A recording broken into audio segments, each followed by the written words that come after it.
നമസ്കാരം.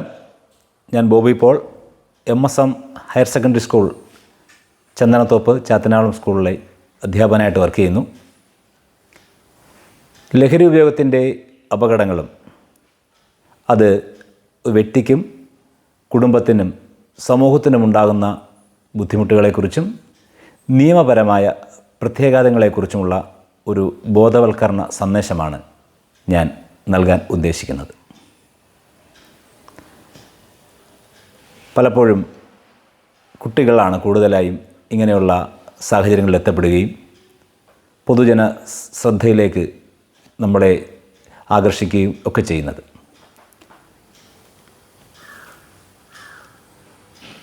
അവരുടെ അറിവില്ലായ്മ കൊണ്ടോ സമ്മർദ്ദം കൊണ്ടോ കൂട്ടുകാരുടെ പ്രേരണ കൊണ്ടോ മറ്റെന്തെങ്കിലും സമ്മർദ്ദങ്ങളൊക്കെ മൂലമോ ഒക്കെ ആകാം ഈ കുട്ടികളൊക്കെ ഒരു തവണ പരീക്ഷിച്ച് നോക്കാം എന്ന് കരുതി ഇതിൻ്റെ അപകടത്തിലേക്ക് വഴുതി വീഴുന്നത്. ഇതിനെ നമുക്ക് പൊതുസമൂഹത്തിൻ്റെ ഇതിൻ്റെ കാര്യകാരണങ്ങളെക്കുറിച്ച് ഒരു ബോധവൽക്കരണമാണ് ഉദ്ദേശിക്കുന്നത്. അതിൻ്റെ സാഹചര്യങ്ങൾ കണ്ടെത്തി അതിൻ്റെ സാധ്യതകൾ ഇല്ലാതെയാക്കിക്കൊണ്ട് ഒരു നവസമൂഹ യുവതലമുറയെ സൃഷ്ടിക്കുക എന്നുള്ളതാണ് നമ്മുടെ ഇന്നത്തെ കാലഘട്ടത്തിൻ്റെ ആവശ്യം. കുട്ടികൾ മാത്രമല്ല ഇതിലേക്ക് വഴുതി വീഴാറുള്ളത്. എങ്കിലും നമ്മൾ കൂടുതൽ കുട്ടികളിലേക്ക് ശ്രദ്ധിക്കുന്നു എന്നുള്ളതാണ് വസ്തുത. തൊഴിൽപരമായ പിരിമുറുക്കം, കുടുംബപരമായ പ്രശ്നങ്ങൾ, സാമ്പത്തികപരമായ ബുദ്ധിമുട്ടുകളിൽ നിന്നൊക്കെ തൽക്കാല ഒരു ആശ്വാസം ലഭിക്കുന്നതിന് വേണ്ടിയാണ് പലരും പല പേരിൽ അറിയപ്പെടുന്ന ഇന്നത്തെ ഈ ലഹരിക്ക് പുറമേ പോകുന്നത്.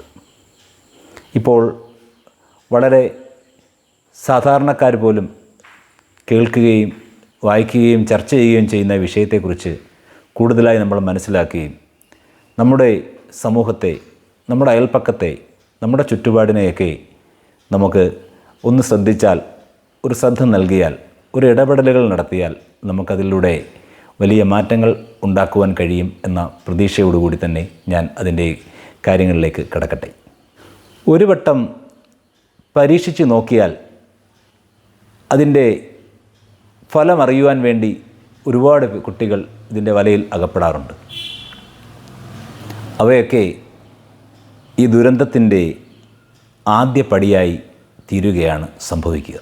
ഇപ്പോഴുള്ള സിനിമകളും പരസ്യങ്ങളും മറ്റു മീഡിയകളിലുമൊക്കെ കുട്ടികൾ കാണുകയും കേൾക്കുകയും ഒക്കെ ചെയ്യുന്നത് ഇതിനെയൊക്കെ തന്നെയാണ്. ഇതിലേക്കുള്ള ചില ചൂണ്ടുപലകകളായിട്ടാണ് പലപ്പോഴും തോന്നിയിട്ടുള്ളത്.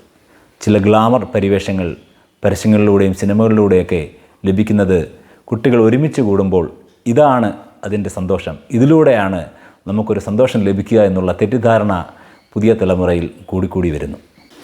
ഇതൊരു വ്യക്തിയുടെ മാത്രം പ്രശ്നമാകാതെ സമൂഹത്തിൻ്റെയും കുടുംബത്തിൻ്റെയും ഒക്കെ നാശത്തിന് കാരണമാകുന്ന ഒരു നിത്യ ശത്രു എന്ന് തന്നെയാണ് ഇതിനെ വിളിക്കപ്പെടുന്നത്. ലഹരി ഉപയോഗിക്കുന്ന കുട്ടികളിൽ മുതിർന്നവരിലുമൊക്കെ അവർക്കൊരു സാധാരണ ഉണ്ടാകുന്ന ശാരീരിക പ്രശ്നങ്ങളിൽ പ്രധാനമാണ് ഹൃദയ സംബന്ധമായത്, ശ്വാസകോശ സംബന്ധമായത്, കരൾ സംബന്ധമായത്, ക്യാൻസർ പോലുള്ള രോഗസാധ്യതകൾ ഒക്കെ ഈ ലഹരിയിലൂടെ അവർ എത്തുന്നു. അമിതമായ ക്ഷീണം, ഓർമ്മക്കുറവ്, ശ്രദ്ധ കേന്ദ്രീകരിക്കാൻ പറ്റുന്നില്ല, ഇങ്ങനെയൊക്കെയുള്ള ഒരുപാട് സംഭവങ്ങളിലേക്കാണ് ഇതിലേക്ക് കുട്ടികൾ എത്തിച്ചേരുക. ലഹരി ഉപയോഗിക്കുന്ന കുട്ടികളിൽ ബുദ്ധിശക്തിയുടെ അളവ് കുറയുന്നതായിട്ട് കണ്ടെത്തിയിരിക്കുന്നു. അവരുടെ പഠനത്തെയും അവരുടെ തുടർന്നുള്ള ഭാവി വളർച്ചയുമൊക്കെ സാരമായി ബാധിക്കാവുന്ന ഗുരുതരമായ ആരോഗ്യ മാനസിക പ്രശ്നങ്ങളിലേക്കാണ് ലഹരി ഉപയോഗം കൊണ്ടെത്തിക്കുക. ലഹരി ഉപയോഗിക്കുന്ന വ്യക്തികളിൽ സാമ്പത്തികമായും ആരോഗ്യപരമായും ഉണ്ടാകുന്ന പ്രശ്നങ്ങൾ കൂടാതെ അവർ പല അക്രമവാസനകളിലേക്കും വഴിതെറ്റിപ്പോകുന്നതായിട്ട് മനസ്സിലാക്കുവാനും കാണുവാനും കേൾക്കുവാനും കഴിയുന്നു. പല കുറ്റകൃത്യങ്ങളിലും കുട്ടികളൊക്കെ ചെന്ന് എത്തപ്പെടുക ലഹരി വഴിയായിരിക്കും, ലഹരിയിലൂടെ ആരംഭത്തിലൂടെ ആയിരിക്കാം അങ്ങനെയുള്ള കൂട്ടുകെട്ടിൽ അകപ്പെടുകയും അവർ ആത്യന്തികമായി അവസാനം കുറ്റവാളികളായി നിയമപരമായും ജയിലിലടയ്ക്കുക, പിഴയടയ്ക്കുക, സാമൂഹികമായി അപമാനം നേരിടുക, ഇങ്ങനെയൊക്കെയുള്ള ഘട്ടങ്ങൾ നേരിടേണ്ടി വരും. അതിനുശേഷം ഒരു തിരിച്ചുവരവ് വളരെ ദുർഘടമായിരിക്കും. അതുകൊണ്ട് തന്നെ അതിലേക്കുള്ള വഴികൾ നമ്മൾ കണ്ടെത്തി, മുൻകൂട്ടി സാധ്യതകൾ കണ്ടെത്തി അടയ്ക്കുക എന്നുള്ളതാണ് നമ്മുടെ മാർഗം. നമ്മുടെ നിയമ സംവിധാനങ്ങളൊക്കെ ജനമൈത്രിയൊക്കെ ഉൾപ്പെടെ ശക്തമാണെങ്കിൽ പോലും നമ്മൾ പൊതുസമൂഹം അതിനെ എത്രത്തോളം ഉപയോഗിക്കുന്നു എന്നും അത് ഉപയോഗിക്കുന്നവർക്ക് കിട്ടുന്ന അത് ഉപയോഗിക്കുന്നവരെക്കുറിച്ചുള്ള വിവരങ്ങൾ നൽകുന്നവർക്കുള്ള ദുരനുഭവങ്ങളും ഒരു നിർണായകമാണ്. എഴുകോൺ പോലീസ് സ്റ്റേഷനിലെ ഒരു ജനമൈത്രി പോലീസ് എൻ്റെ ഒരു സുഹൃത്താണ്. അദ്ദേഹം പലപ്പോഴും ഇങ്ങനെ പറയാറുണ്ട്, എപ്പോഴും ഒരു വിവരങ്ങളും ആരും അറിയിക്കുന്നില്ലല്ലോ, എന്താണ് നിങ്ങളാരും ഇടപെടാത്തതെന്ന്.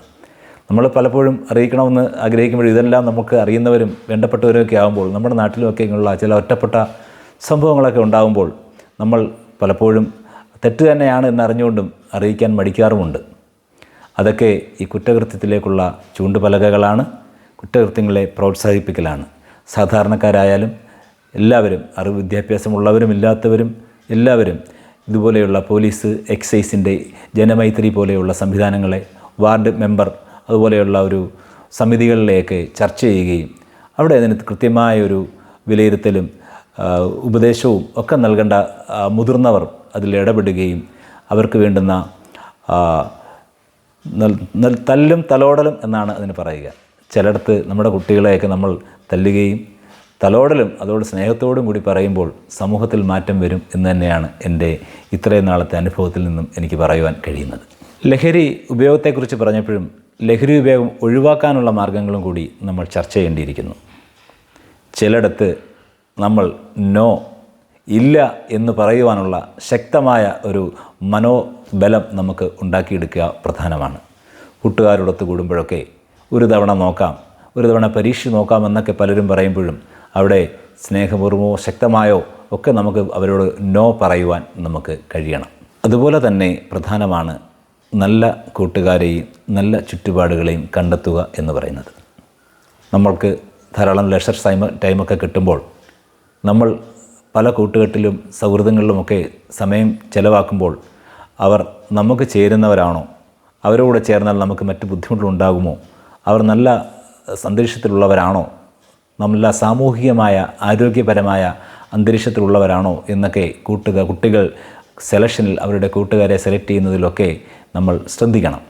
ഒരു പരിധിവരെ ഇതുപോലെയുള്ള സാധ്യതകളെയൊക്കെ ഒഴിവാക്കുവാൻ കായികപരമായ വിനോദങ്ങൾ, മാനസികപരമായ മറ്റ് വിനോദങ്ങൾ, എന്തെങ്കിലും എൻ്റർടൈൻമെൻ്റ് ആയിട്ടുള്ള വ്യായാമങ്ങൾ ചെയ്യുക, അതേപോലെ സൗഹൃദത്തിൽ ഏർപ്പെട്ടുകൊണ്ടുള്ള ഗെയിമുകൾ, ഒരുമിച്ച് കുട്ടികളൊരുക്കുക, അങ്ങനെയുള്ള അവസരങ്ങളിൽ അവർക്ക് എന്തെങ്കിലും ടേസ്റ്റുള്ള കലാപരമായ കാര്യങ്ങൾ പഠിപ്പിക്കുക, സംഗീതം പഠിപ്പിക്കുക, ഉപകരണങ്ങൾ പഠിപ്പിക്കുക, നൃത്തം പഠിപ്പിക്കുക, അങ്ങനെയൊക്കെയുള്ള സാധ്യതകൾ കുട്ടികൾ കൊടുക്കുമ്പോൾ ഒരു പരിധിവരെയൊക്കെ അവരുടെ ശ്രദ്ധ മറ്റ് വിഷയങ്ങളിലേക്ക് പോകാതെ കേന്ദ്രീകരിക്കുവാനും പഠനത്തിലും അവർക്ക് ഒരു മറ്റുള്ള മേഖലകളിലൊക്കെ വഴിതെറ്റിപ്പോകാതെ ഒരു നല്ല അന്തരീക്ഷത്തിലേക്ക് കുട്ടികളെ കൊണ്ടുവരുവാനും നമുക്ക് കഴിയും.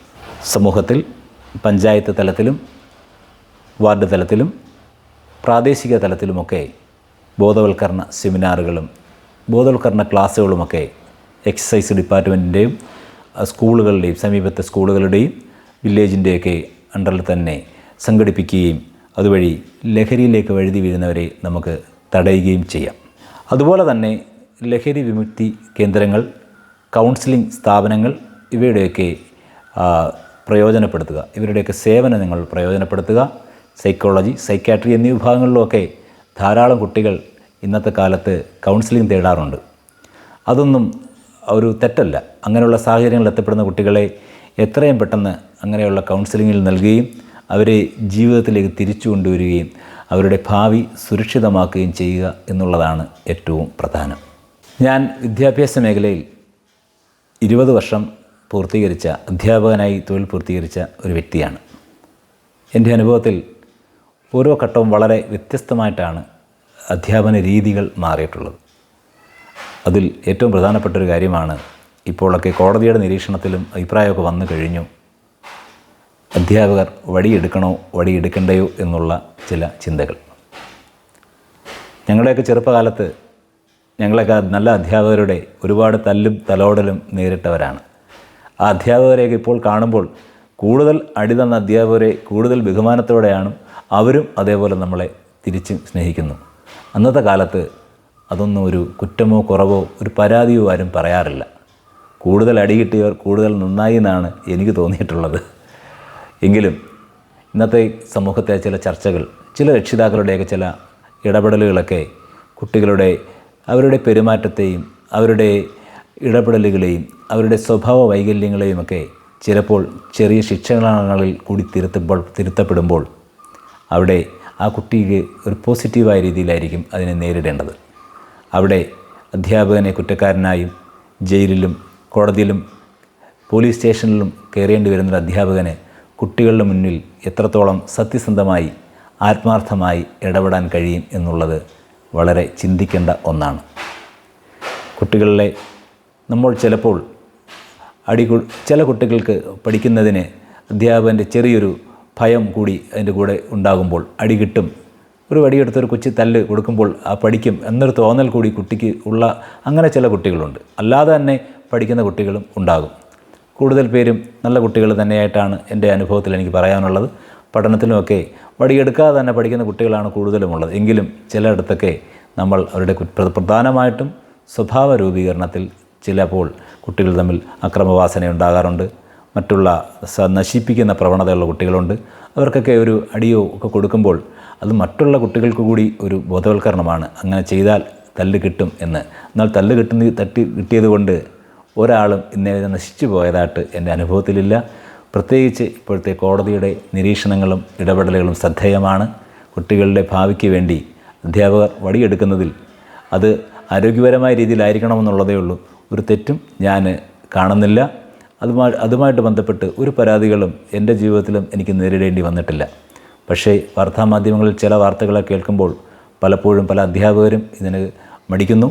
അതിന് ഒരു പരിധിവരെ നമ്മുടെ സമൂഹത്തിൻ്റെ കുറ്റകൃത്യങ്ങളിലേക്ക് പോകുന്നതിലും സ്വഭാവ രൂപീകരണത്തിലേക്ക് വരുന്നതിലും ഈ വടി ഒഴിവാക്കിയത് അല്ലെങ്കിൽ അടി ഒഴിവാക്കിയത് ഒരു കാരണമായിട്ട് എനിക്ക് തോന്നിയിട്ടുമുണ്ട്. ലഹരി മാരകമായ ഒരു രോഗം മാത്രമല്ല, വ്യക്തിയെയും സമൂഹത്തെയും കുടുംബത്തെയും ഒക്കെ നശിപ്പിക്കുന്ന വലിയ ഒരു വിപത്താണ്.